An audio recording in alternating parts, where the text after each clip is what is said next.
Muling pinatunayan ng Regional Police Community Affairs and Development Unit 3 ang kanilang dedikasyon sa paglilingkod bayan sa pamamagitan ng isang matagumpay at makabuluhang community outreach program na isinagawa sa evacuation center ng bayan ng Santo Tomas, Pampanga dito lamang Sabado, ika-13 ng Setyembre taong kasalukuyan.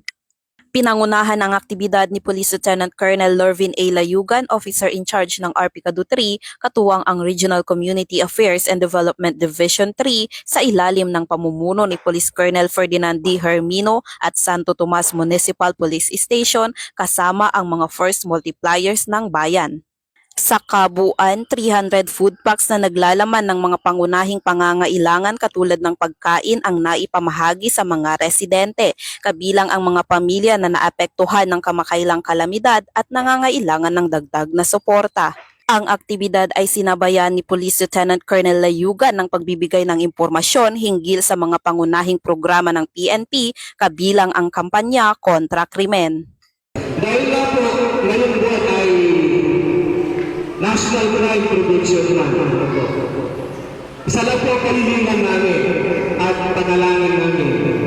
Naway kahit anong pagsubok meron tayo ngayon, kahit anong pasaning, problema na ating dinaramdam ngayon, huwag po sana natin gawin hakbang ang paggawa ng krimen upang tayo po ay makatamasa ng kaunting ginhawa sa buhay. Dahil alam po ninyo, ang ginhawa na nakukuha natin sa paggawa ng krimen ay pansamantala lamang. Ano po? Pero yung kapalit nito ay mahaba o paghabang buhay nating pagsisilihan.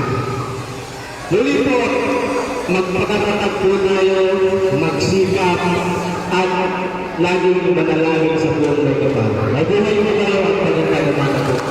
Nagpahayag naman ng pasasalamat ang mga residente sa natanggap na tulong at sa patuloy na presensya ng kapulisan sa kanilang lugar.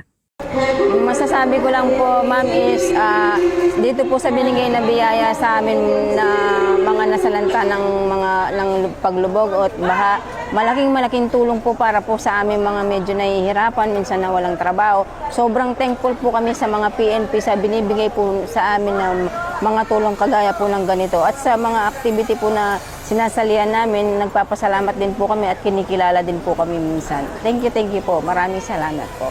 Nangako ang mga kapulisan na ipagpapatuloy ang mga proyektong maghahatid ng serbisyong panlipunan at magpapatibay ng ugnayan ng PNP at mamamayan tungo sa ligtas, maunlad at mapayapang pamayanan sa gitnang Luzon.